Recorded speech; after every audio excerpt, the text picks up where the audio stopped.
পৃথিবীর সমস্ত জালিম তোমার দরজা বন্ধ করবে, আর আমি আল্লাহ যদি ইচ্ছা করি পৃথিবীর সমস্ত জালিমের দরজাগুলো খুলে দিয়ে আমি তোমাকে মসনদে বসিয়ে দিতে পারি। চিৎকার দিয়ে বলেন ঠিক না ঠিক? তারা অন্ধকারে আয়না ঘর বানাবে, আমি আল্লাহ আয়না ঘরকে প্রকাশ করে দিয়ে আমি এমন পরিস্থিতি করে দিব তারা ইন্দুরের গর্ত পালানোর খুঁজে পাবে না। চিৎকার দিয়ে বলেন ঠিক না ঠিক? তারা তোমাদেরকে বন্দী করতে চাইবে, তারা তোমাদেরকে মারতে চাইবে, তারা তোমাদেরকে বন্দী করার জন্য আয়না ঘর বানাবে, তারা তোমাদেরকে হত্যা করার জন্য আয়না ঘর বানাবে। কিন্তু এক পৃষ্ঠা অপর পৃষ্ঠা এমন পরিস্থিতি হয়ে যাবে, এমন একটা সময় চলে আসবে, এমন একটা আকাশের ভাড়া চলে আসবে যে তারা এমন পর্যায়ে পালাবে যে এক কাপড়ে পালাতে হবে, পিছনের দিকে ফেরাবার মতো তাদের আর কোনো সুযোগ থাকবে না। এই পরিস্থিতিগুলো তৈরি করেন, আওয়াজ দিয়ে বলেন তিনি কে? আওয়াজ দিয়ে বলেন তিনি কে? আল্লাহ সুবহানাহু ওয়া তাআলা বলেন, তুমি যদি আমাকে বেশি পবিত্র ঘোষণা দাও তো বান্দা আমি তোমার জন্য একটা জান্নাতের দরজা খুলে দিব। চিৎকার দিয়ে পড়েন আল্লাহু আকবার। সবকিছু আমি তোকে দিয়ে দিব, কারণ তুই আমাকে পবিত্র বলেছিস। ইউসুফ আলাইহিস সালামকে পবিত্র বলার কারণে কিসিনের জন্য ইউসুফ আলাইহিস সালাম সব দরজা খুলে দিয়েছিলেন। চিৎকার দিয়ে পড়েন আল্লাহু আকবার। ইউসুফ আলাইহিস সালাম ছিলেন একজন পয়গম্বর, পয়গম্বরদের চেহারাগুলো খুব সুন্দর হয়, সুবহানাল্লাহ বলবেন না? জুলেখা দেখে পাগল হয়ে গেলেন, ইউসুফরে দেখে জুলেখা পাগল। কথা বুঝতেছেন আপনারা? কথা কয় না, কথা বুঝতেছেন? সুবহানাল্লাহ। টিপস 2 মিনিটে দিচ্ছি, কান খাড়া করে শুনেন। ইউসুফ আলাইহিস সালাম ছিলেন সুন্দর, ইউসুফ আলাইহিস সালাম ছিলেন এতটা সুন্দর যেটাকে বলা হয় সাদা সুন্দর, আর আমার রাসূল ছিলেন লাবণ্য সুন্দর। সুবহানাল্লাহ বলেন। ইউসুফ আলাইহিস সালামের দিকে তাকালে হাত কাটতে কাটতে বা ফল কাটতে কাটতে হাত কেটে দেয়, আর রাসূলের চেহারার দিকে তাকালে খাবারের কথা ভুলে গিয়ে হাত কাটতে কাটতে কলিজায় পুষ লাগিয়ে দেয়। চিৎকার দিয়ে বলেন আল্লাহু আকবার। রাসূলের চেহারার দিকে তাকালে সাহাবীরা খাবারের কথা ভুলে যেতেন। সুবহানাল্লাহ বলবেন না? ইউসুফ আলাইহিস সালামও সুন্দর, আবার আমাদের রাসূলও সুন্দর, তবে রাসূল ছিলেন লাবণ্য সুন্দর, ইউসুফ আলাইহিস সালাম ছিলেন সাদা সুন্দর। লাবণ্য সুন্দরের দিকে তাকালে চোখটা জুড়িয়ে যায়, লাবণ্য সুন্দরের দিকে তাকালে খাবারের কথা ভুলে যায়, লাবণ্য সুন্দরের দিকে তাকালে সময় যে কোন দিকে পার হয়ে যায় নিজে কন্ট্রোল করতে পারে না। চিৎকার দিয়ে পড়েন আল্লাহু আকবার। তো ইউসুফ আলাইহিস সালাম ছিলেন সুন্দর, জুলেখা দেখে পাগল হয়ে গেলেন। জুলেখার একটা দাসী ছিল, নাম ছিলেন কারিমামা। কি ছিল বলেন তো দেখি? তো এই কারিমামাকে জুলেখা বললেন, ইউসুফরা আমি ব্যবহার করতে চাই। কারিমামা বললেন অসুবিধা নাই, আমি ডেকে নিয়ে আসছি। ইউসুফকে ডাকা হলো, ইউসুফ যাইতেছে আর চিন্তা করতেছে আজকেই মনে হয় আমার সতীত্বটাকে শেষ করে দেওয়া হবে। জুলেখার একটা কামরা ছিল, একটা ঘর ছিল, এই ঘর কয়েকটা দরজা ভেদ করে ওই কামরাটা ছিল, স্পেশালি কামরা। ইউসুফ যায় আর কারিমামা প্রতিটা দরজা লক করে চাবিগুলো নিয়ে জুলেখার কাছে দিয়ে পিছনের দরজা দিয়ে কারিমামা বাহির হয়ে গেছে, সব দরজা লক। এখন জুলেখা বলে, ইউসুফ পালানোর সুযোগ নাই, আসো আমি আর তুমি দুইজনে এক হয়ে যায়। ইউসুফ আলাইহিস সালাম বললেন, আমি তোমার চাইতেও একজনকে বেশি ভালোবাসি। আওয়াজ দিয়ে বলেন তিনি কে?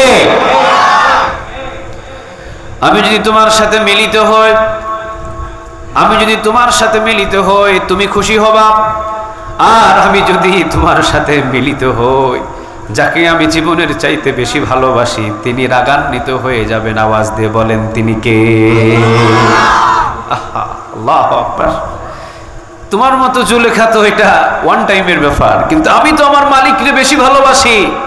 তোমার সাথে যদি মিলিত হই তুমি খুশি হবা, আর তোমার সাথে মিলিত হলে আমার আল্লাহ নারাজ হবে, অতএব জীবন দিতে পারি, তোমার সাথে মিলিত হতে পারবো না। চিৎকার দিয়ে বলেন আল্লাহু আকবার। আমার পক্ষে মিলিত হওয়া সম্ভব নয়, আমি পারবো না।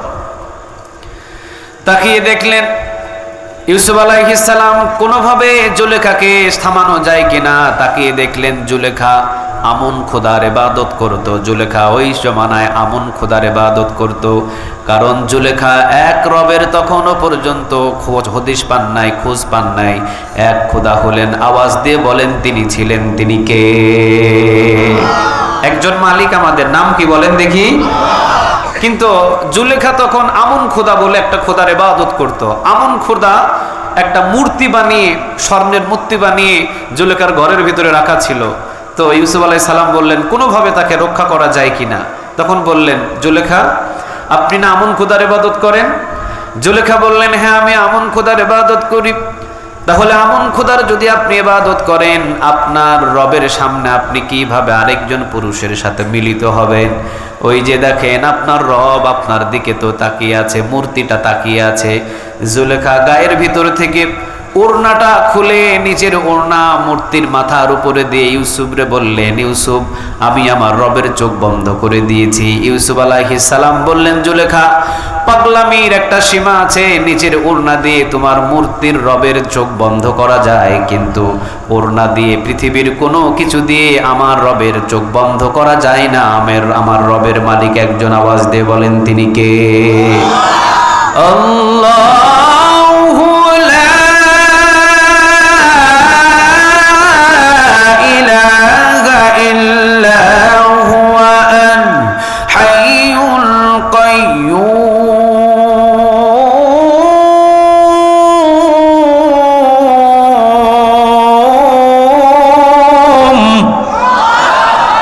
লা তাখুযুহু সিনাতুন ওয়ালা নাওম। আমরা যাকে রব মানি, আওয়াজ দিয়ে বলেন তিনি কে?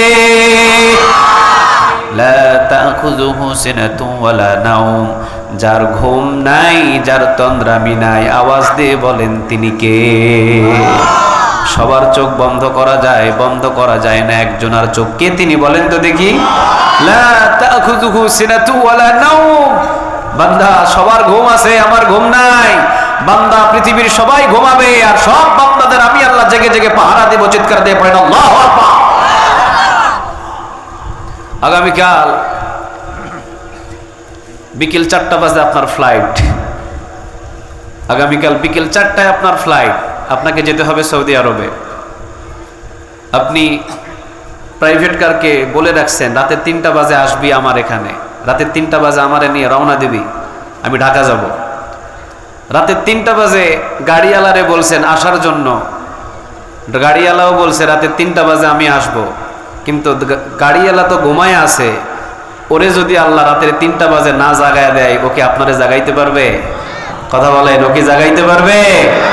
আল্লাহ বলে, বান্দারে তুই যে ড্রাইভারকে বললি ড্রাইভার রাতের 3টা বাজে তুই আমারে এসে জাগাবি, আমিও জেগে উঠবো আর রাতের 3টা বাজে রওনা দিব। আগামীকাল বিকেল 5টা বাজে আমার ফ্লাইট। রাতের 3টা বাজে যে আপনি ড্রাইভারকে জাগতে বললেন, ড্রাইভার ঘুমালেন, কিন্তু ঘুমটা তো মৃত্যুর মতো। ড্রাইভারকে রাতের 3টা বাজে ঘুম থেকে জাগায়া দিলেন, আওয়াজ দিয়ে বলেন তিনি কে? আল্লাহ বলছেন, লা তাখুযুহু সিনাতুন ওয়ালা নাওম। তোদের সবার ঘুম আছে, আমি আল্লাহর ঘুম নাই, কারণ আমি যদি ঘুমায়া যাই তোরা সব মারা যাবি। চিৎকার দিয়ে বলেন ঠিক না ঠিক? লা তাখুযুহু সিনাতুন ওয়ালা নাওম, আমার রবের ঘুম নাই, সবার চোখ বন্ধ করা যায় ওড়না দিয়ে। আমি আল্লাহ, আমার আল্লাহ সুবহানাহু ওয়া তাআলা আমার মালিকের চোখ বন্ধ করা যায় না। চিৎকার দিয়ে বলেন ঠিক না ঠিক? ইউসুফ আলাইহিস সালাম আল্লাহ সুবহানাহু ওয়া তাআলার কাছে পানাহ চাইলেন। আওয়াজ আসলো, ইউসুফ পিছনের দরজা দিয়ে দৌড় দাও।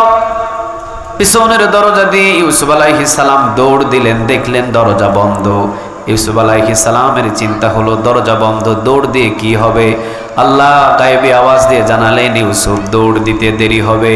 দরজা বন্ধ করেছে জুলেখা, কিন্তু তোমাকে বাঁচানোর জন্য আমি আল্লাহ শুধু জুলেখার দরজা নয়, পৃথিবীর সমস্ত জালিমের দরজা খুলে দিতে পারি। সুবহানাল্লাহ বলেন।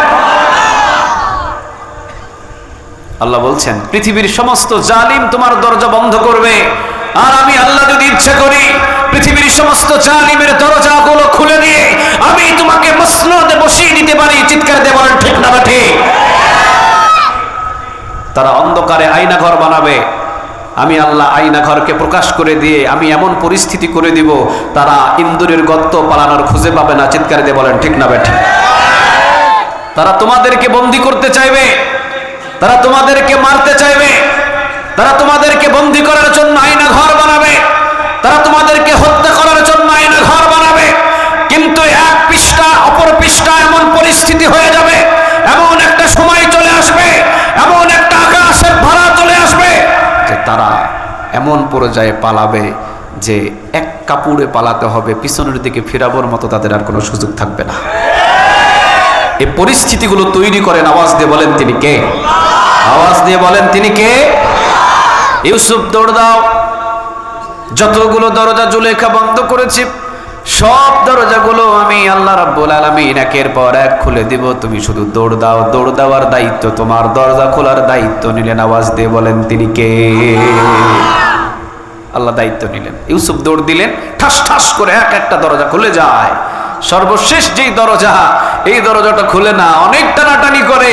এক একজন নবীর শরীরে 40 জন যুবকের শক্তি থাকে। সুবহানাল্লাহ বলেন। কতজন? কথা বলে না, কতজন? এক একজন নবীর শরীরের ভিতরে 40 জন জান্নাতি যুবকের শক্তি থাকে। 40 জন জান্নাতি যুবকের শক্তি যদি এক একজন নবীর শরীরের ভিতরে থাকে, জুলেখার এইরকম দরজা আঙ্গুল দুইটা দিয়ে টান দিলে তো দরজার চোকাট সহ খুলে যায়, ঠিক না ঠিক? দরজা বন্ধ রাখলেন। আল্লাহ রাব্বুল আলামিন বুঝালেন, ইউসুফ দরজা খোলার মালিকও যেমন আমি আল্লাহ, আবার দরজা বন্ধ করার মালিকও একজন। আওয়াজ দিয়ে বলেন তিনি কে? ইউসুফের দরজা খুলে গেল। ওই পাশে আজিজে মিশর জুলেখার স্বামী দাঁড়ানো।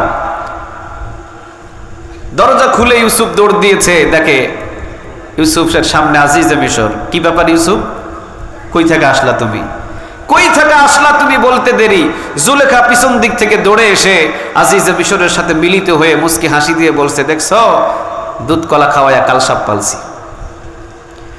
এতিম আনছিলাম, এতিম বাজার থেকে ক্রয় করে 8 থেকে 9 বছর বাচ্চাকে ইউসুফরে কিনে আনছিলাম। আনার পরে এত সুন্দর লালন পালন করে তাকে বড় করেছি। আজকে তোমার বিবির দিকে নজর দিয়েছে। নাউজুবিল্লাহ বলবেন না? বিবির দিকে নজর দিয়েছে।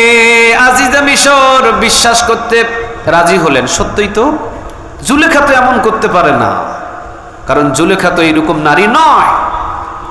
নিশ্চয়ই ইউসুফ তুমি এখানে শয়তানি করছো, বদমাইশি করছো। সেনাপতিকে ডাকা হলো, কাঠগড়া। সেনাপতিকে ডাকিয়ে হাত কড়া লাগাও। হাত কড়া লাগাইছে একটাই, আর একটা বাকি আছে। ইউসুফ আলাইহিস সালামকে আল্লাহ সুবহানাহু ওয়া তাআলা বলছেন, ইউসুফ আজকে খেলা শুরু হবে। চিৎকার দিয়ে পড়েন আল্লাহু আকবার। আজকে খেলা শুরু হবে।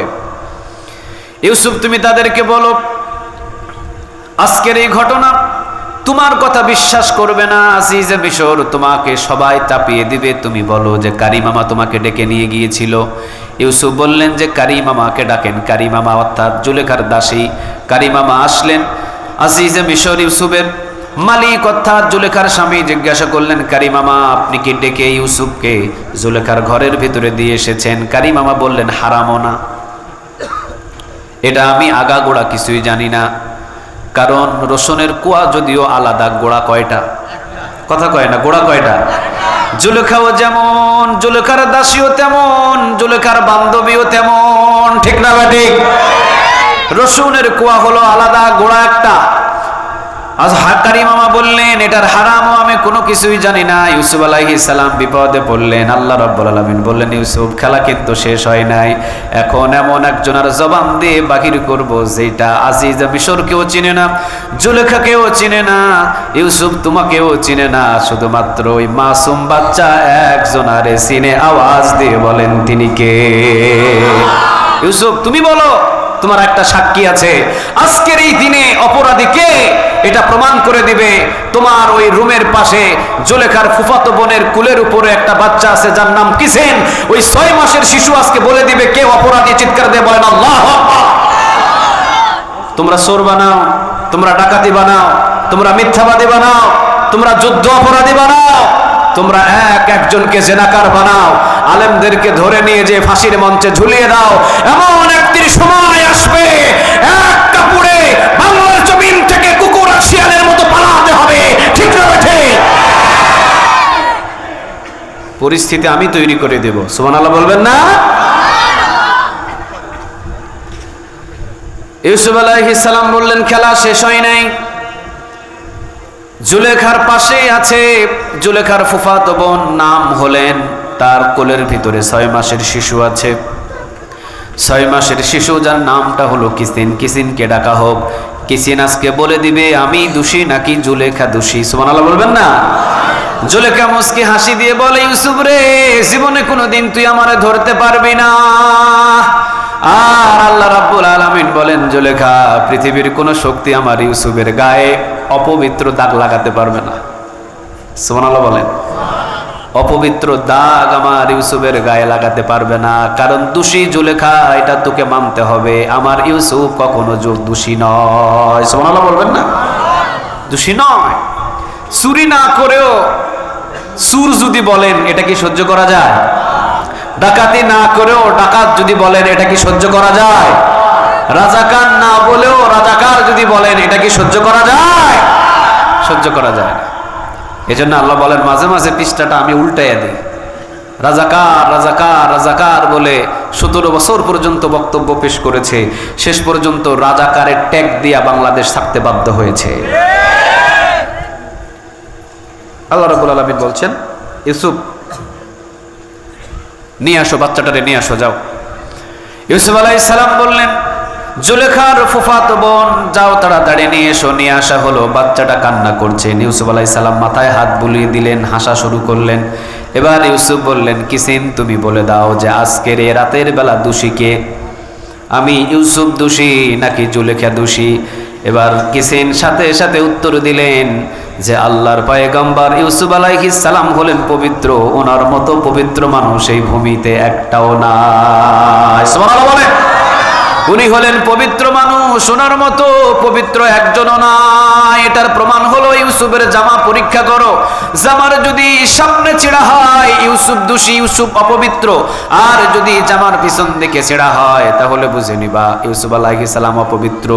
জামার সামনে দেখেন ছিঁড়া নাই, পিছনে ছিঁড়া। সুবহানাল্লাহ বলবেন না? যে কোনো কারণবশত লম্বা সফর হলো, লম্বা সময় পার হলো, এক সময় আজিজে মিশরের দায়িত্ব এবং মিশরের ভিতরে ক্ষমতার চেয়ারে ইউসুফ আলাইহিস সালাম রে বসায়া দিলেন। তিনি কে? 7 বছর।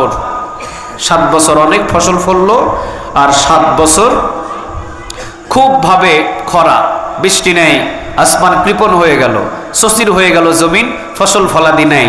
তো খাবার এখন শুধু ইউসুফ আলাইহিস সালামের কাছে আছে, খাবার আর কারো কাছে নাই। 7 বছর পর্যন্ত ইউসুফ আলাইহিস সালামের গোডাউনের দরজাগুলো এক একটা করে খুলে সব মানুষদেরকে এখন গম বিতরণ করা শুরু করলেন। গম দিতেছেন। ইউসুফ আলাইহিস সালাম বললেন, একদিন গম যদি কেউ নেয়, 2 দিন 3 দিন, 3 দিন কেউ নিতে পারবে না। তো একদিন গম নিলে 3 দিন নিতে পারবে না। ইউসুফ আলাইহিস সালাম এই ঘোষণা দিয়ে চলে গেলেন উনার রাজদরবারে। একটা ছেলে প্রতিদিন দাঁড়িয়ে দাঁড়িয়ে গম নেয়। সবাই আসে 3 দিন পরে, একটা ছেলে আসে প্রতিদিন এসে ব্যাগ ভরে ভরে গম নিয়ে যায়। সবাই বলে, ইউসুফ আলাইহিস সালামের আইন জারি হলো, একদিন গম নিলে 3 দিন নিতে পারবে না। বাবু, তোমার নাম কি? কোথায় থেকে এসেছো তুমি? প্রতিদিন দেখি তুমি প্রতিদিন এখান থেকে গম নিয়ে চলে যাও, প্রতিদিন তুমি লাইনে দাঁড়িয়ে গম নিয়ে যাও, তুমি তো প্রতিদিন আসা নিষেধ। ইউসুফের আইন জারি হলো, একদিন নিলে 3 দিন নিতে পারবে না। ছেলেটা বলে, এটা আমার অধিকার, আমি প্রতিদিন গম নিব, যদি কারো সাহস থাকে আমাকে বাধা দাও। সুবহানাল্লাহ বলেন। সাহস থাকলে বাধা দাও। আজিজে মিশরের কাছে গেল, ইউসুফ আলাইহিস সালামের কাছে খবরটা। ইউসুফ আলাইহিস সালাম আসলেন। কে? প্রতিদিন গম নেই কে? ওরে ডাকো। ডাকা হলো, সামনে দাঁড় করানো হলো। ইউসুফ বললেন, বাবা, 7 বছর পর্যন্ত এই গমের ভান্ডারগুলো আমাকে নিয়ে যেতে হবে, লং সময় পর্যন্ত। তো এই একদিন নিলে 3 দিন নিও না বাবা। নসিহত করে তাকে পাঠিয়ে দিলেন। পয়গম্বর মানুষ তো, অল্প নসিহতে কাজ হয়ে যাবে চিন্তা করছেন, কিন্তু না, কোনো কাজ হয় নাই। যাওয়ার সময় বলতেছে, ইউসুফ, আগামীকালকে আবার আসবো, চিন্তা করো না। ইউসুফ আলাইহিস সালাম ডাক দিয়ে বললেন, বাবা, কি কারণে তুমি আমার উপরে এতটা অধিকার খাটাও, প্রতিদিন তুমি গম নিয়ে যাইবা? ইউসুফ আলাইহিস সালামের সামনে এবার বলতেছে, ইউসুফ, যেই দিন চিনার দরকার ছিল সেই দিন আপনি আমারে চিনছেন, আজকে চিনার প্রয়োজন নাই, এই জন্য আপনি আমারে চিনেন না। না, আপনি আমারে চিনেন নাই। 6 মাসের শিশু, আমি মায়ের কুল থেকে আপনাকে পবিত্র ঘোষণা দিয়েছিলাম। চিৎকার দিয়ে বলেন আল্লাহু আকবার।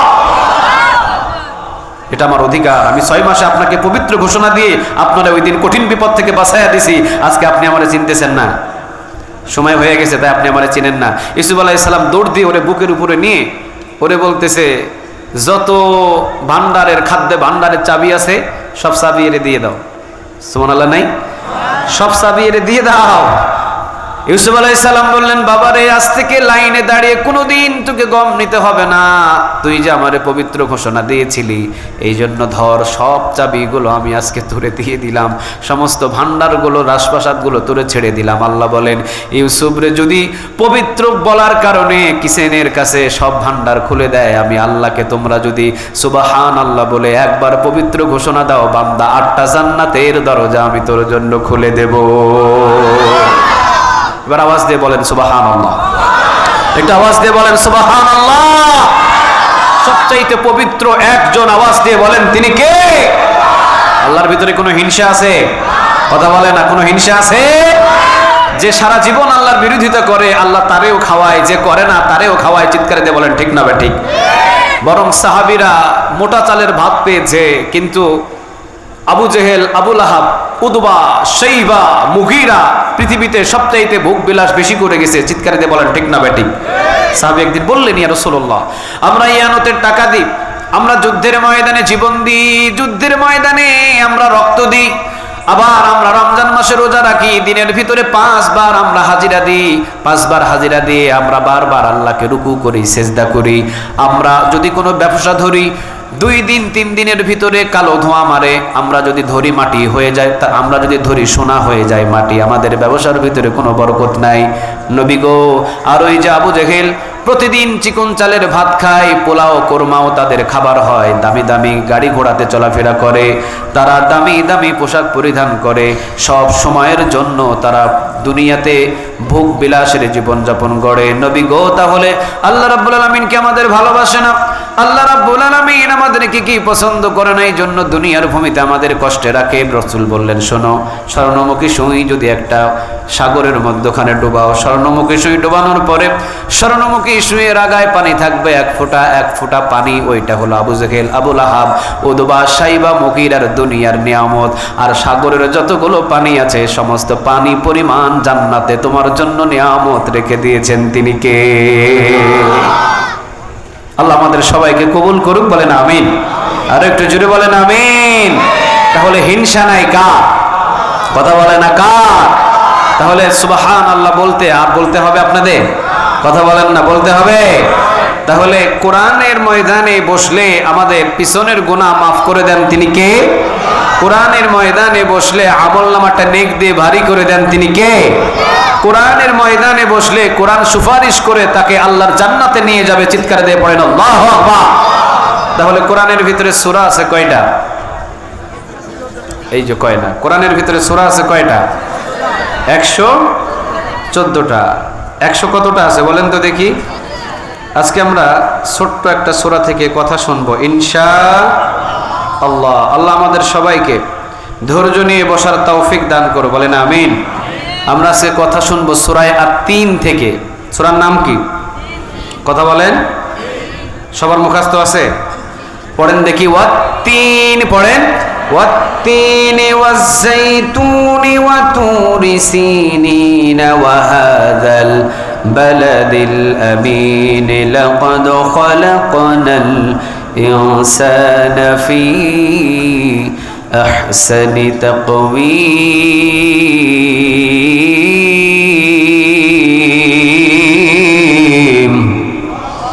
এটা আল্লাহু আকবার জোরে বলা যায় না? والتين والزيتون وطور سينين وهذا البلد الأمين।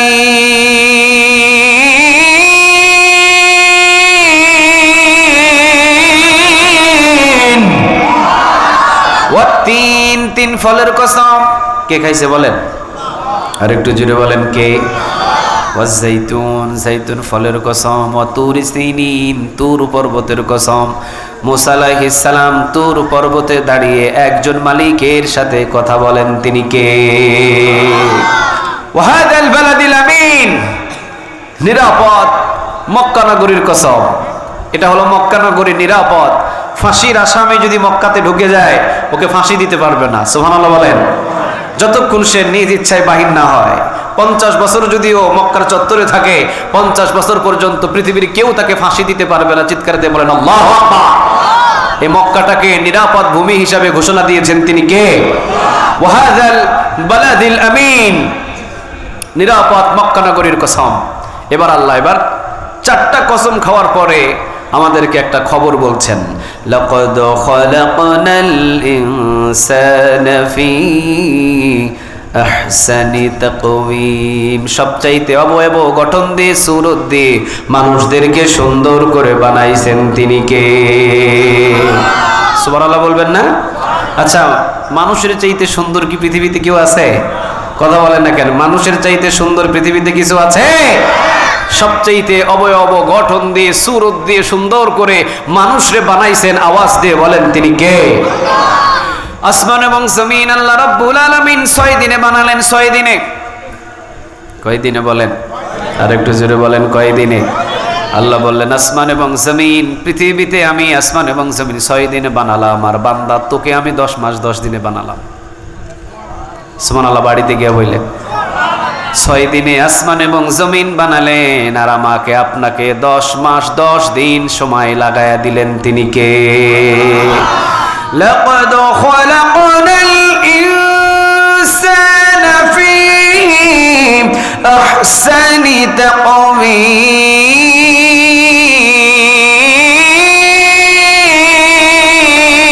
তাকওয়িম, লাকাদ খালাকনাল ইনসানা ফি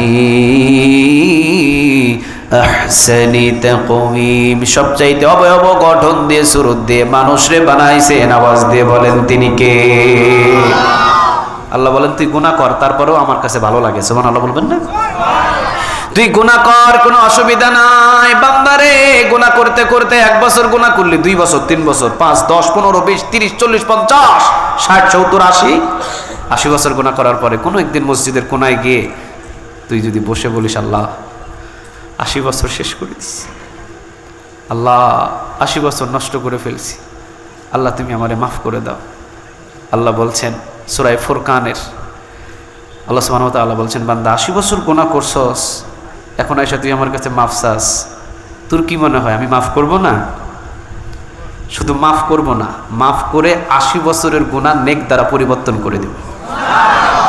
শুধু মাফ করব না তো, শুধু মাফ করলে তো তোর 80 বছর নষ্ট হয়ে গেছে, শুধু মাফ করে দিলাম 80 বছর নষ্ট হয়ে গেছে, তোর তো কোনো নেক নাই। সূরা ফুরকানে আল্লাহ বলছেন 80 বছর না, তোকে মাফ করে দিয়ে 80 বছরের গুনাহগুলোকে আবার নেক দ্বারা পরিবর্তন করে দেব। তাহলে আমাদেরকে বেশি ভালোবাসেন তিনি কে? আরেকটা আওয়াজ দিয়ে বলেন তিনি কে? আল্লাহ বলেন তোরা যদি গুনাহ করিস এরপরও আমি তোদেরকে ভালোবাসি। আলহামদুলিল্লাহি রাব্বিল আলামিন আর-রাহমানির রাহিম মালিকি ইয়াউমিদ্দিন। কার কথা বলেন? কার কথা? আরো জোরে আওয়াজ দিয়ে বলেন কার? আলহামদুলিল্লাহি রাব্বিল আলামিন আর রহমান আর রহিম। রহমান হলো ফিদ দুনিয়া, আর রহিম হলো ফিল আখিরা। আল্লাহ বলেন রহমান আমি হলাম পরম করুণাময়, পৃথিবীতে যত ধরনের কাফের আছে তাদেরকেও আমি দয়া করি। সুবহানাল্লাহ বলেন। কি হয়েছে তাতে? একই সাগরের মাছ, পদ্মা নদীতে মসজিদের ইমামও খাবে, হিন্দুও খাবে, খ্রিস্টানও খাবে, বৌদ্ধ খাবে। আমি যদি শুধু মুসলমানদের খাওয়াইতাম আর বৌদ্ধ খ্রিস্টানদের না খাওয়াইতাম, কিয়ামতের দিন ওরা বলতো আল্লাহ ওদেরকে খাওয়াইছেন, আমাদেরকে তো খাওয়ার নাই। কিয়ামতের ময়দানে দাঁড়িয়ে আমার সামনে কেউ বলতে পারবে না আল্লাহ ওকে দয়া করেছেন আমাকে করেন নাই। আমার দয়া পৃথিবীতে সমান, যদি কোনোদিন সময় হয় আমার কাছে আসিস, সব গুনাহ আমি মাফ করে দিব। চিৎকার দিয়ে বলেন আল্লাহু আকবার। কোনো গুনাহ রাখবো না, কোনো গুনাহ থাকবে না। সুবহানাল্লাহ বলবেন না? কোনো গুনাহ থাকবে না। এই জন্য আল্লাহ বলছেন লাকাদ খালাকনাল ইনসানা ফি আহসানি তাকওয়িম। আসমান জমিন বানাইতে মাত্র আমার কয়েকদিন সময় লাগছে, তোকে আমি বানাইছি 10 মাস 10 দিন ধরে। সুন্দর করে হাত দিয়েছি তাকিয়ে দেখ, সুন্দর করে কান দিয়েছি তাকিয়ে দেখ, সুন্দর করে নাক দিয়েছি, সুন্দর করে চোখ দিয়েছি, সুন্দর করে কান দিয়েছি, কত সুন্দর করে চোখের উপরে কালো ভ্রুর ব্যবস্থা করে দিয়েছি। সুবহানাল্লাহ বলবেন না? কান দুইটা যদি কানের জায়গায় না দিয়ে যদি বগলের নিচে দিতেন ঝামেলা ছিল? কথা কয় না কেন? ঝামেলা ছিল? আজকে বক্তা সাহেবের ওয়াজ এমনি হুনন লাগতো না, বক্তা সাহেবের ওয়াজ এমনি হুনন লাগতো। কথা বল না কেন? সবার হাত এমনি না দিলে তো আপনি বুঝতেন না, এমনি দিলে তো কান চাপা লাগিয়ে যাইতো, কিছুই বুঝতেন না বক্তা কি কয়, হ্যাঁ কয় না জি কয়। কানটা যদি প্রত্যেক মানুষের বগলের নিচে দিতেন, প্রত্যেকের ওয়াজ এমনি হুনন লাগতো। ভালো লাগতো? কথা কয় না ভালো লাগতো? নাকটা যদি সামনে না দিয়ে পিছনে দিতেন, তো খাবারগুলো নিয়ে এমনি পিছনে ধরা লাগতো, তো অর্ধেক থাকতো অর্ধেক পড়তো। কথা কন না কেন আপনারা? আল্লাহ রাব্বুল আলামিন বলেন, নাক দিলাম, জিহ্বা দিলাম, এক একটা জিনিস তোকে সুন্দর করে বানিয়ে দিয়েছি, কেউ দেয় নাই, এই জিনিসগুলো দিয়েছেন। আওয়াজ দিয়ে বলেন তিনি কে? আমি দিয়েছি, আমি রব, আমি মালিক, আমি তোরে বড় মহব্বত করি।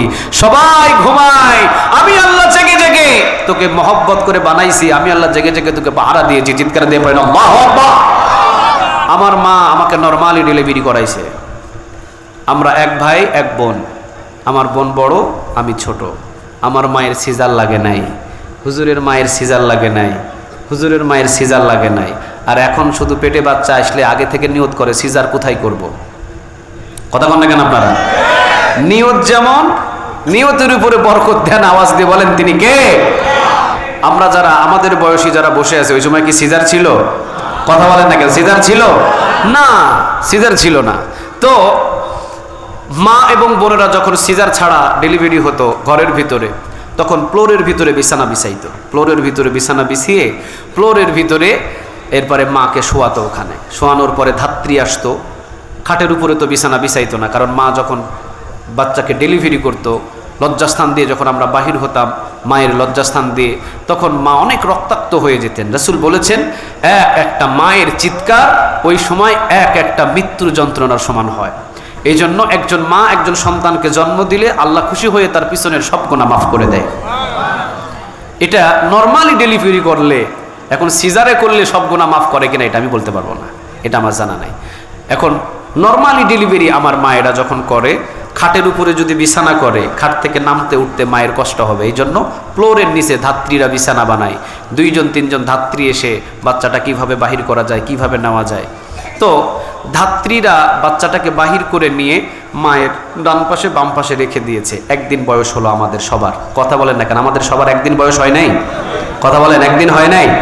যেদিন দুনিয়াতে আসছি সেই দিন আমাদের বয়স ছিল কয়দিন? কথা বলেন কয়দিন? একদিন বয়স।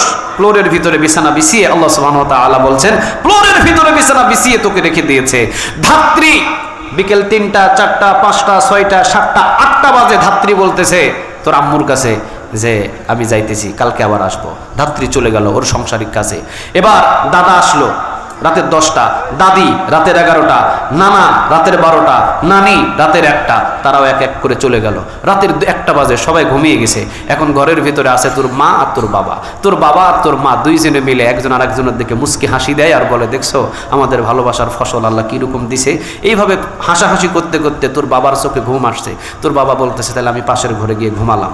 তখন তোর বাবা পাশের ঘরে ঘুমিয়েছে, রাতের 2টা বাজে। তোর মা তখন তোর দিকে তাকায় আর তোর মুখে একটা চুমা দেয়, তোর গালে একটা চুমা দেয়। এরপরে তোর দিকে তাকিয়ে তাকিয়ে অনেক মহব্বত করে ডাকে, মহব্বত করে। তো তোর মা রাতের 3টা যখন বেজে গেছে, তোর মা ক্লান্ত শরীর, তোর মায়ের চোখেও ঘুম চলে আসছে। তুই একদিনের বয়সের বাচ্চা, ফ্লোরের ভিতরে শুয়ে আসস।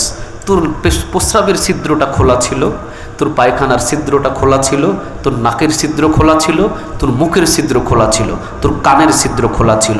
একটা যদি পিঁপড়া তোর নাক দিয়ে ঢুকে যেত, তোর কান দিয়ে ঢুকে যেত, তোর নাভি দিয়ে ঢুকে যেত, তোর প্রস্রাবের রাস্তা দিয়ে ঢুকে যেত, বান্দা তোকে বাঁচানোর পৃথিবীর কোনো ডাক্তারের ক্ষমতা ছিল না।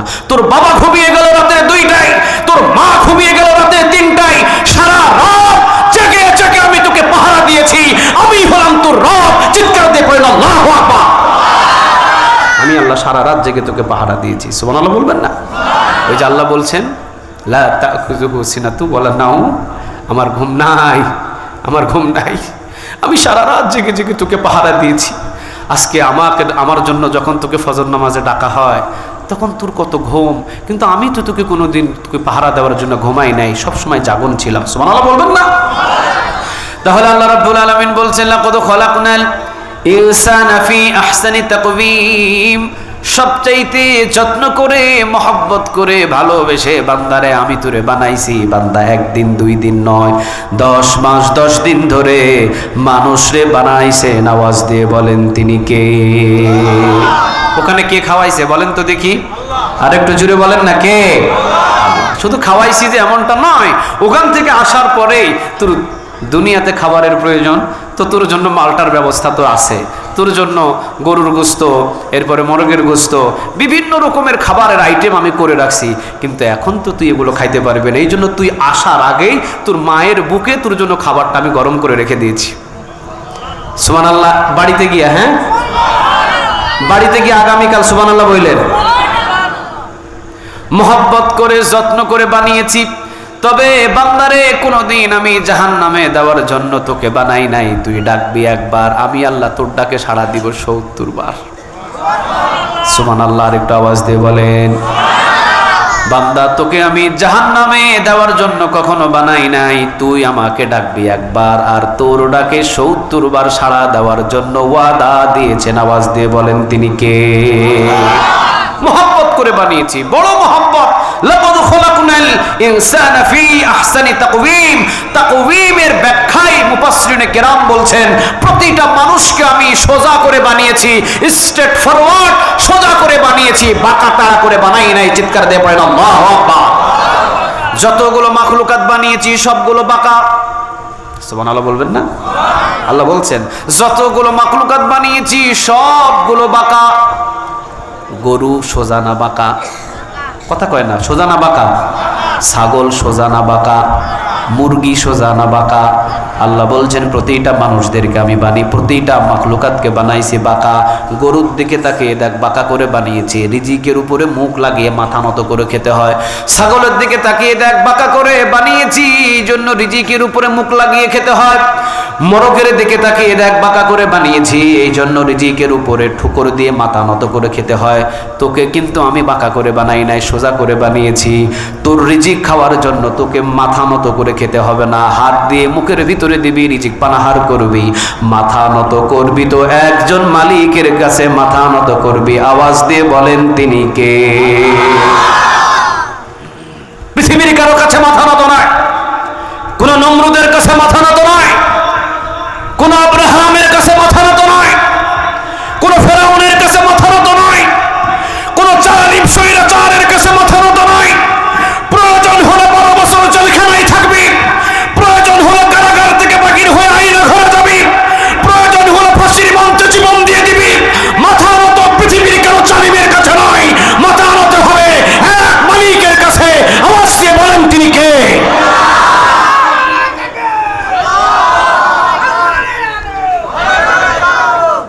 আল্লাহ তুমি কবুল করো। একটু আওয়াজ দিয়ে বলা যায় না আমিন? মাথা নত কার কাছে হবে? আরো জোরে বলেন কার? মসজিদের খতিব কখনো সভাপতির কাছে মাথা নত করবে না। প্রাইমারি স্কুলের টিচার কখনো প্রাইমারি স্কুলের প্রধান শিক্ষকের কাছে মাথা নত করবে না। পৃথিবীর কোন মানুষ পৃথিবীর কোন মানুষের কাছে মাথা নত করবে না। কোন স্ত্রী কোন স্বামীর কাছে মাথা নত করবে না। পৃথিবীর কোন উম্মত কোন নবীর কাছে মাথা নত করবে না। মাথা নত হবে এক মালিকের কাছে। আওয়াজ দিয়ে বলেন তিনি কে? চাঁপাইনবাবগঞ্জে এগুলো খুব কম। আমাদের ফেনী থেকে একদম কাছে চট্টগ্রামের ভিতরে গিয়ে দেখবেন মাজারের অভাব নাই। মানুষ এত নাই, মাজার এত আছে। মানুষের থেকে মাজার বেশি। প্রতিটা মাজারে সেজদা চলে, প্রতিটা মাজারে মাথা নত করে। আল্লাহ বলছেন লাকাদ খালাকনাল ইনসানা ফি আহসানি তাকওয়িম। মৃত্যুর আগ মুহূর্ত পর্যন্ত তোকে আমি পাহারা দিয়েছি। একজন দুইজন তিনজন নয়,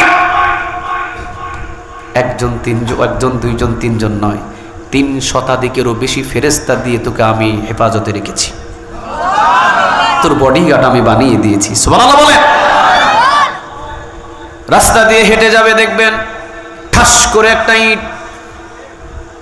একটা ইট চোখের কাছে আসে, কিন্তু চোখ বরাবর আসার পরে চোখে না লেগে সাইড দিয়ে চলে যায়। ঠিক না? ঠিক।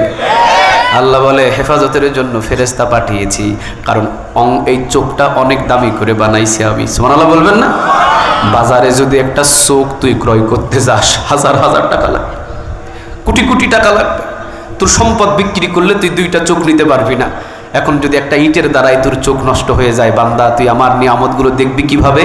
এই জন্য তোর এগুলো হেফাজতের জন্য আমি শত শত ফেরেশতা তোর কাছে বডিগার্ড করে বানাইছি, একটা ফেরেশতার কোনো ভাড়া তোকে দিতে হয় না। সুবহানাল্লাহ বলে। তাহলে আমাদের প্রতি আল্লাহর মায়া, মহব্বত, ভালোবাসা বেশি না কম? আরো জোরে বলেন, বেশি না কম? যদি সেই রবের মায়া, মহব্বত, ভালোবাসা বেশি হয়, আজ থেকে শপথ নিতে হবে কোন পৃথিবীর জালিমের কাছে মাথা নত নয়। আজ থেকে শপথ নিতে হবে পৃথিবীর কোন জালিমের কাছে মাথা নত নয়। জালিমের সামনে মাথা উঁচু করে প্রতিবাদ করব, মাথা নত শুধু এক মালিকের কাছে করব। ঠিক না বেঠে? আল্লাহ যেন আমাদের সবাইকে এই তৌফিক দান করে, বলেন আমিন। আর একটু জুড়ে বলেন আমিন। আল্লাহ রাব্বুল আলামিন এই জন্য বলছেন, লাকাদ খলাকনাল ইনসানা ফি আহসানি তাকওয়িম।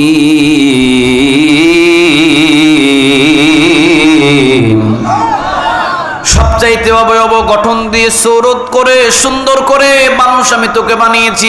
তাকওয়িমের ব্যাখ্যায় বলছেন, সোজা করে বানিয়েছি, স্ট্রেট ফরওয়ার্ড করে বানাইছি। পৃথিবীর কোনো জালিমের কাছে মাথা নত হবে না, মাথা নত হবে একজন মালিকের কাছে। আওয়াজ দিয়ে বলেন তিনি কে? রাজি আছেন তো ইনশাআল্লাহ? রাজি আছেন তো ইনশাআল্লাহ? আল্লাহ রাব্বুল আলামিন এবার বলছেন, বান্দা কত গুনাহ আছে তোর, বল। তোর গুনাহ সাগরের পানি সমান? আল্লাহ বলছেন, সাগরের পানি সমান যদি গুনাহ নিয়ে আমার কাছে আসিস, আমি আসমান সমান দয়া মায়া নিয়ে তোর সামনে দাঁড়ায়া আমি ধুয়ে মুছে সব গুনাহ মাফ করে দিব। আসমান, হুজুরকে বসতে দেন, হুজুরকে একটা চেয়ার দেন সামনে। আসমান পরিমাণ দয়া মায়া নিয়ে তোর সামনে দাঁড়িয়ে তোর সব গুনাহ মাফ করে দিব। চিৎকার দিয়ে পড়েন আল্লাহু আকবার। এবার আল্লাহ বলছেন, তোর গোনা কি আসমান সমান? আচ্ছা, তাহলে আসমান সমান গোনা হলে আমি আরশ পরিমাণ দয়া মায়া নিয়ে তোর সামনে দাঁড়িয়ে তোর সব গোনা মাফ করে দিব। আল্লাহ বলছেন, বান্দা তুমি গোপনে গোনা করছো না? আইসো আমার কাছে, যেদিন সময় হবে সেদিন আইসো, আমি গোপনেই সব গোনা মাফ করে দেব। পৃথিবীর কাউকে আমি জানাবো না। তুমি গোপনে গুনাহ করছো, গোপনেই মাফ করব, পৃথিবীর কাউকে জানাবো না। আল্লাহু আকবার বলেন। কত গুনাহ করেছো তুমি, গুনাহ করতে করতে গুনার পাহাড় বানিয়ে ফেলেছো। কত পাহাড় বানিয়েছো তুমি, মনে রেখে দিও আরশ পরিমাণ যদি তোমার গুনাহ হয়, কুরসি পরিমাণ দয়া মায়া নিয়ে তোর সামনে দাঁড়িয়ে সব গুনাহ মাফ করে দিব। সুবহানাল্লাহ বলেন। তাহলে মহব্বত করেন, ভালোবাসেন, যত্ন করে আমাদেরকে বানাইছেন। আওয়াজ দিয়ে বলেন তিনি কে? আল্লাহ রাব্বুল আলামিন বলছেন, যত গুনাহ হোক আমি মাফ করে দেব। মুসা আলাইহিস সালামের জামানায় আল্লাহকে মুসা আলাইহিস সালাম একদিন বলেছিলেন, আল্লাহ এই আমার এই এলাকার ভিতরে সবচাইতে এই এলাকার ভালো মানুষটাকে আপনি একটু আমাদের দেখান তো, যার জীবনে কোনোদিন গুনাহ যায়, যার এই এলাকার ভিতরে সবচাইতে খারাপ মানুষকে, যার চাইতে খারাপ মানুষ একটাও নাই, আপনি দেখান তো। দেখতেছে একটা মানুষ হেঁটে যায়। তখন আল্লাহ বললেন যে এটা হলো এলাকার সবচাইতে পাপিষ্ট, সবচাইতে ঘৃণিত, সবচাইতে খারাপ ব্যক্তি মুসা আলাইহিস সালাম। এবার বিকালবেলা বলতেছেন, আল্লাহ সকালবেলা তো আপনি সব থেকে খারাপ মানুষকে দেখাইছেন, এবার এই এলাকার সব থেকে ভালো, যার কোনো গুনাহই নাই, এই মানুষটাকে দেখে বিকেলবেলা ওই লোকটাই আবার হেঁটে যায়। সুবহানাল্লাহ বললেন না? ওই লোকটা এবার হেঁটে যায়। মুসা আলাইহিস সালাম বলেন, আল্লাহ এটা তো সকালবেলা দেখছিলাম সবচাইতে পাপিষ্ট ব্যক্তি। আল্লাহ বলতেছেন, এটা বিকেল হতে হতে সব গুনাহ মাফ করে নিছি। সকালবেলা ছিল সবচাইতে এলাকার পাপিষ্ট ব্যক্তি, বিকেল বেলা হতে না হতেই সে সব থেকে আমার কাছে তাওবা করে এমন পবিত্র হয়েছে, তার মতো পবিত্র এই অত্র অঞ্চলে একটাও নাই। চিৎকার দিয়ে বলেন আল্লাহু আকবার। ইয়া আইয়ুহাল্লাযীনা আমানু তুবু ইলাল্লাহি তাওবাতুন নাসুহা। তাওবা করলেই গুনাহ মাফ করে দিবেন তিনি কে? নূহ আলাইহিস সালাম। আল্লাহ বলেন, লাকাদ খলাকনাল ইনসানা ফি আহসানি তাকওয়িম। সবচেয়ে সুন্দর করে গঠন দিয়ে, মহব্বত করে, মায়া দয়া দিয়ে আমি আল্লাহ তোকে বানাইছি, তোকে জাহান্নামে পাঠানোর জন্য নয়। কোনদিন যদি সুযোগ হয় মৃত্যুর আগ মুহূর্ত পর্যন্ত আমার কাছে এসে মাফ চাস, আমি আল্লাহ মাফ করে দিব। দাহিয়া কলবি, রাসূলের সামনে এসে দাঁড়িয়েছেন, দাঁড়িয়ে বলছেন, ইয়া রাসূলুল্লাহ, আপনি বলেছেন কালিমা পড়লে মাফ হয়ে যাবে। আল্লাহ রাসূল, আমার গুনাহ কি মাফ হয়েছে? রাসূল বলেন, হ্যাঁ। দাহিয়া কলবি, কি বলো তুমি? তোমার গুনাহ আল্লাহ মাফ করে দিয়েছে, তুমি তাও কালেমা পড়েছো, আল্লাহ মাফ করে দিয়েছে। দাহিয়া কলবি বলছেন, নবী গো, আমার গুনাহ কি মাফ হয়েছে? হ্যাঁ, মাফ হয়েছে। নবী, আমার বিশ্বাস হয় না আমার গুনাহ মাফ হয়েছে, আমি তো অনেক চূড়ান্ত গুনাহ করে ফেলেছি। রাসূল বললেন, দাহিয়া কলবি, আমি তো বললাম তোমার গুনাহ মাফ হয়েছে। দাহিয়া কলবি বলেন, নবী, আমার বিশ্বাস হয় না আমার গুনাহ মাফ হয়েছে, আমি তো অনেক জঘন্যতম গুনাহ করে ফেলেছি। রাসূল বললেন, দাহিয়া কলবি, তুমি এতটা কান্না শুরু করেছো, নার্ভাস হয়েছো, কি গুনাহ করছো বলো? দাহিয়া কলবি বললেন, ইয়া রাসূলুল্লাহ, ব্যবসার কাজে অনেক দূরে গিয়েছিলাম, আমার স্ত্রী ছিল প্রেগনেন্ট, আমি আসার আগে আমার স্ত্রী প্রসব করেছে, খবর পেয়েছিলাম কি হয়েছে, যাওয়ার সময় আমার স্ত্রীকে বলে গিয়েছিলাম, বিবিরে, যদি ছেলে হয় রেখে দিবি, আর যদি মেয়ে হয় তাহলে দাফন করে দিবি। আমার স্ত্রীকে নসিহত করেছিলাম, যদি ছেলে হয় রেখে দিবি, আর যদি মেয়ে হয় দাফন করে দিবি। নবী গো, আমি চলে গেলাম দূর এলাকায় ব্যবসার জন্য। অনেক দিন পরে আসলাম, আসার পরে বাড়ির ভিতরে ঢুকলাম, স্ত্রীর ভাবভঙ্গি দেখে মনে হলো যে নিশ্চয়ই কোনো মেয়ে হয়েছিল, এই জন্য আমার বিবি দাফন করে দিয়েছে। বিবিকে আমি জিজ্ঞাসাও করলাম না। হঠাৎ বিকেলবেলা যখন আমি ঘুম থেকে উঠলাম, দেখলাম যে আমার সামনে একটা ফুটফুটে সন্তান ঘুরে, তাকিয়ে দেখলাম মেয়ে সন্তান। জিজ্ঞাসা করলাম, কে এটা? তখন স্ত্রী বলল, এটা তো আপনারই কন্যা। সুবহানাল্লাহ বলবেন না? এটা আপনার কন্যা। আমি তো তোমাকে বলেছিলাম, স্ত্রী যদি মেয়ে হয় দাফন করে দিবা, ছেলে হলে রেখে দেবা, কেন রাখলা? স্ত্রী বললেন, তাকিয়ে দেখেন। দাহিয়া কলবি বললেন, নবী, সূর্যের দিকে তাকানোর পর যখন আমার মেয়ের দিকে তাকাতাম, সূর্যটা আমার কাছে অন্ধকার মনে হতো। এত সুন্দর চেহারা, এত সুন্দর চেহারা। আল্লাহ রাব্বুল আলামিন এত সুন্দর চেহারা আমাকে একটা কন্যা দিয়েছিলেন, কিন্তু আমি যদি কন্যা সন্তানটাকে না মৃত্যুদণ্ড দিই, না মারি, আমার ঘুম হয় না। এই জন্য আমি চিন্তা করলাম, আমার মেয়ে সন্তান বিবাহ দিব, অন্যের বাড়িতে গিয়ে কাজকর্ম করবে, আমার তো মান ইজ্জত কমে যাবে। নাউজুবিল্লাহ বলবেন না? জাহিলিয়াতের যুগ কারে বলে? জাহিলিয়াতের যুগ কাকে বলে? বিশ্বনবীজির কাছে দাহিয়া কলবি বললেন, নবী, স্ত্রীরে বললাম, তাড়াতাড়ি আমার বাচ্চাটাকে সাজায় দাও, দূর এলাকায় একটা মেলায় নিয়ে যাব। তো সাজায় দিয়েছে। তো আমি মরুভূমির ভিতরে গিয়ে, নবী, একটা গর্ত খুঁড়তেছিলাম, তো গর্ত খুঁড়তে গিয়ে ঘামায় গেছিলাম। মেয়েটা এসে বলে, আব্বু, আপনি রোদের ভিতরে কেন এভাবে গর্ত করতেছেন? চলো না, আমরা যেখানে যেতে এসেছি সেখানে চলো। কিন্তু মেয়ে তো জানে না যে ওকে গর্তের ভিতরে দাফন করার জন্যই আমি গর্ত খুঁড়ছি। নবী, গর্ত খোঁড়া যখন শেষ, অনেক ময়লা লেগেছিল গায়ের ভিতরে, দাড়ির ভিতরে, সব ময়লাগুলো একটা একটা করে ঝেড়ে বাচ্চাটাকে আমাকে পরিষ্কার করে দিল। এরপরে আমি বললাম, দেখো তো গর্তটা কতটুকু হয়েছে। দেখলাম গর্তটা অনেক গভীর, গর্তটা অনেক গভীর। সাথে সাথে গর্তটাকে দেখার জন্য বাচ্চাটাকে আমি ডাকলাম। বাচ্চাটাকে ডাকার জন্য যখন আমি এসেছে, বাচ্চা পিছন দিকে একটা ধাক্কা দিয়েছি। ধাক্কা দেওয়ার পরে যখন বাচ্চাটা আমার নিচে পড়ে গেছে, করুণ সুরে ডাক দিয়েছে, আব্বু, তুমি আমারে মাইরো না, আমি মক্কায় যাব না, আমি দুই চোখ যেই দিকে যায় ওই দিকে চলে যাব, তুমি আমারে বাঁচায় দাও। জীবনে কোনোদিন তোমাকে বাপ বলে আমি পরিচয় দিব না, শেষবারের মতো আপনি আমারে বাঁচার সুযোগ করে দাও। নবী, লম্বা ঘটনা, অনেক কলিজাটারে শক্ত করে বড় একটা পাথর নিয়ে এত জোরে আঘাত করলাম মাথা বরাবর।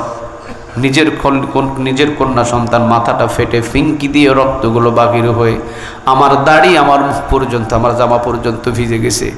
যখন পাথর দিয়ে আঘাত করেছিলাম তখন তার মুখ থেকে শেষ শব্দ যেটা বাহির হয়েছিল, আব্বু, আমাকে বাঁচার জন্য একটা সুযোগ, আমাকে বাঁচার জন্য একটা সুযোগ দাও। নিজের মেয়েকে কিভাবে আমি এইভাবে হত্যা করলাম জীবনে কোনোদিন কল্পনা করতে পারি না। অথচ আমাদের সমাজের মা, আমাদের সমাজের বাবা মেয়েকে, সন্তানকে যতটুকু ভালোবাসে, শুধু যদি নামাজটা ঠিক মতো পড়ে, এই ভালোবাসার ওসিলায় আল্লাহ কিয়ামতের দিন নাজাত দিয়ে দেবে। সুবহানাল্লাহ বলবেন না? নবী নিচের কলিজার সন্তানটাকে কূপের ভিতরে ফেলে দিয়ে সাথে সাথে পাথর যখন মারলাম, শেষ ডাকটা যেন বলেছিল, আব্বু, আমাকে বাঁচার জন্য একটা সুযোগ দাও। কিন্তু আমি নাফরমান, আমি সুযোগ দিলাম না। ওই যে ফেলে রেখে চলে আসছি, কানের ভিতরে শুধু আমার মেয়ের আওয়াজ শুধু ভেসে আসছে, আব্বু, মেয়ের আওয়াজ শুধু ভেসে আসছে বারবার, আব্বু, এই জন্য আমি আর বিছানায় টিকতে পারি নাই। চিন্তা করলাম কোথায় গেলে পাওয়া যায় নাজাতের সুর, কোথায় গেলে পাওয়া যায় নাজাতের স্থান।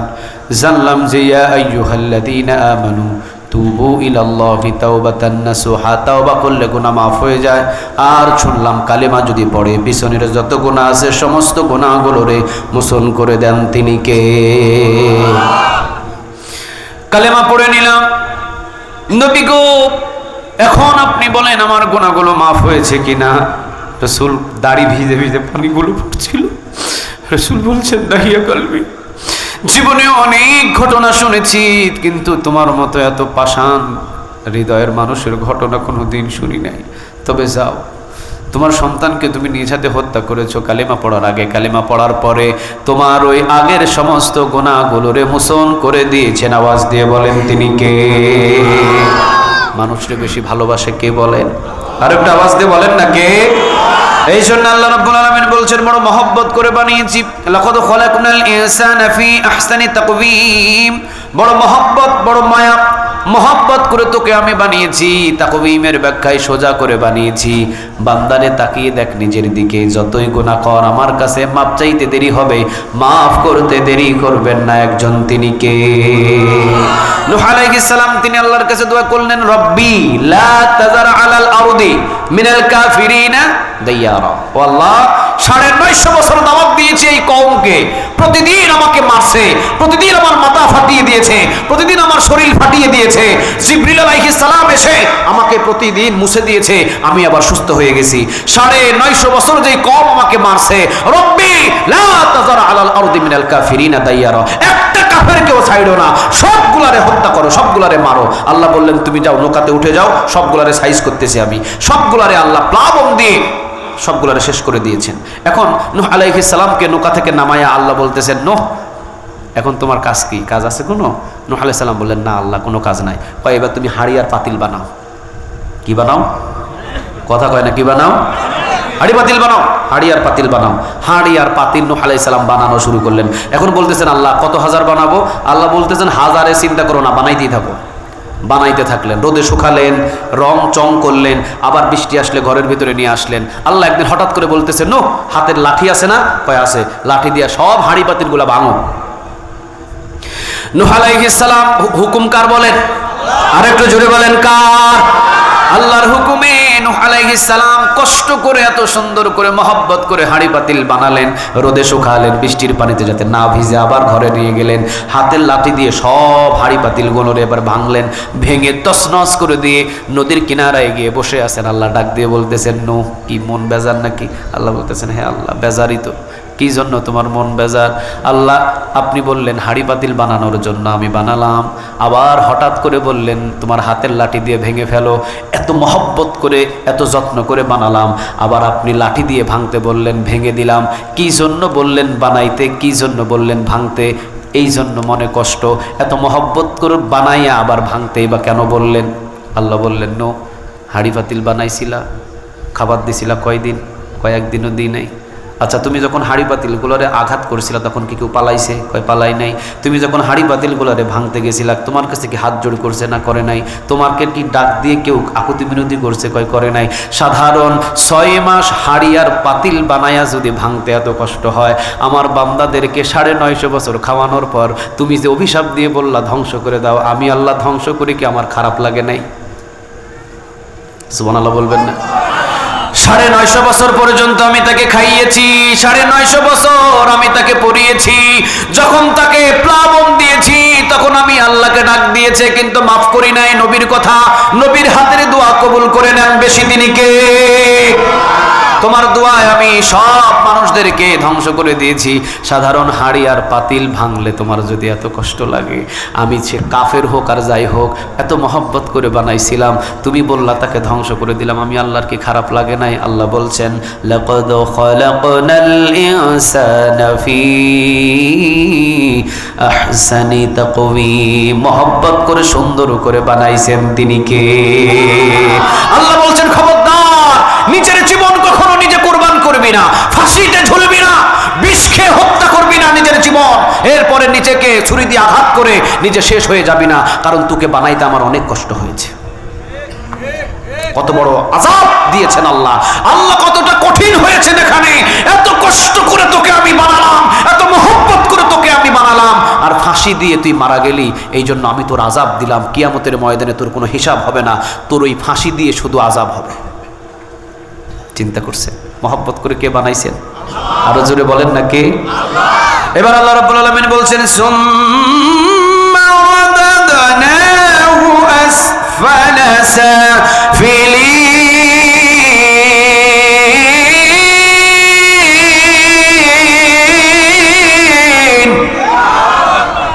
আল্লাহ বলছেন সুম্মা রাদাদনাহু আসফালা সাফিলিন, মহব্বত করে বানাইছি ঠিক, আসফাল সাফিলিন সুম্মা রাদাদনাহু আসফালা সাফিলিন, তবে কিছু কিছু মানুষদেরকে আমি নিচ থেকে একবারে নিচে নামায়া দিব।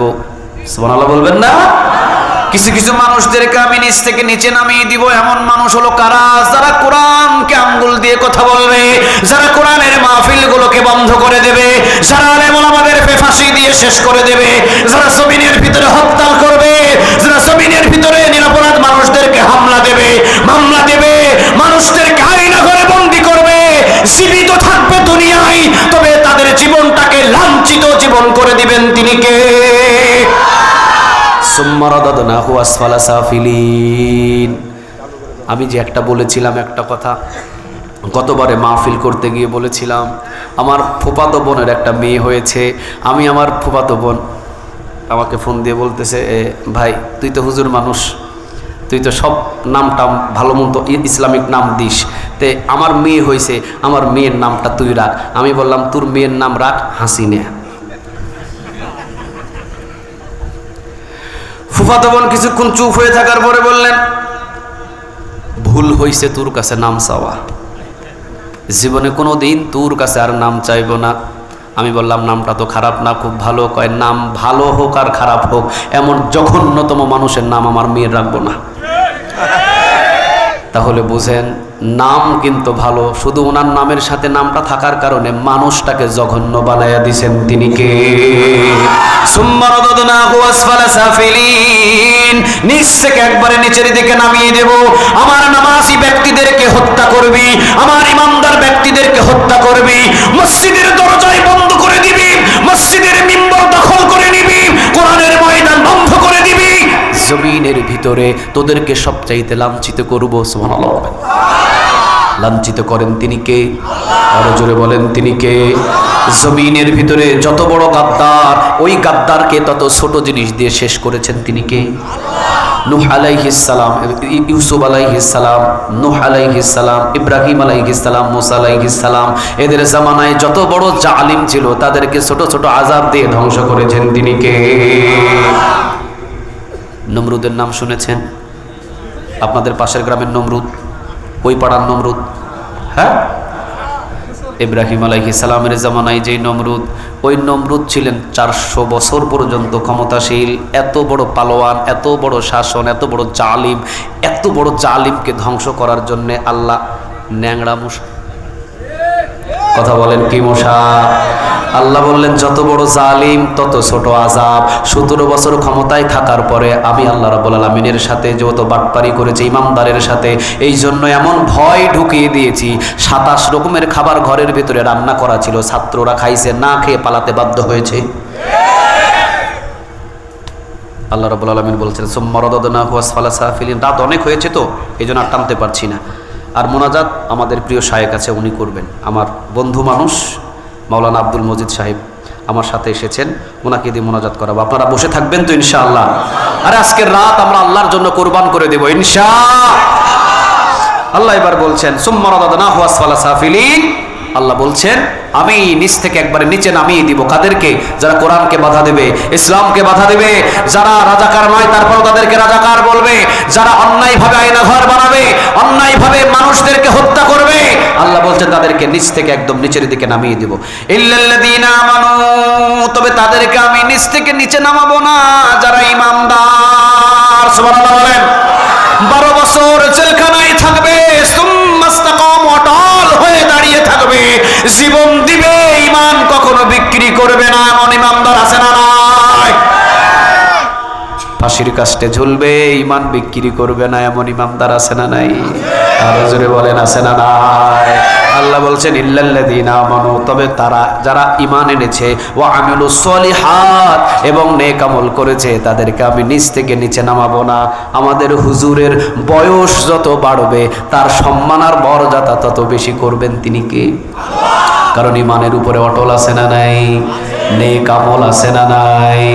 এই জন্য আল্লাহ বলছেন ইল্লাল্লাযীনা আমানু ওয়া আমিলুস সলিহাত وعملوا الصالحات فلهم أجر غير ممنون فما يكذبك بعد بالدين أليس الله بأحكم الحاكمين। যে ব্যক্তি ঈমান আনবে এবং নেক আমলের উপরে অটল থাকবে, যত বৃদ্ধ হবে, যত বুড়া হবে, তার সম্মান আর মর্যাদা তত বেশি বাড়াইয়া দিবেন তিনি কে? 12 বছর জেলখানার ভিতরে থাকলেন, নাভির ভিতরে ইনজেকশন পুশ করে তাকে দুনিয়া থেকে শেষ করে দেওয়া হলো। যাওয়ার সময় মুস্কি একটা হাসি দিয়ে বিদায় হয়ে চলে গেলেন। সারা পৃথিবীর ভিতরে এত জানাজার নামাজ আর কোনো ব্যক্তির পড়া হয় নাই। তাহলে উনি বৃদ্ধ হলেন, 12-13 বছর পর্যন্ত জেলখানায় থাকলেন, বৃদ্ধ হয়ে গেলেন, ঈমানের উপরে অটল ছিলেন, নেক আমল করেছেন, বৃদ্ধ হয়ে দুনিয়া থেকে বিদায় হওয়ার পরেও তার সম্মান আর মর্যাদা এখনো বাঁচায় রাখছেন তিনি কে? আল্লাহ যেন আমাদের সবাইকে ঈমান এবং আমলের উপর অটল থাকার তৌফিক দান করে, বলেন আমিন। আরো একটু জোরে বলেন আমিন।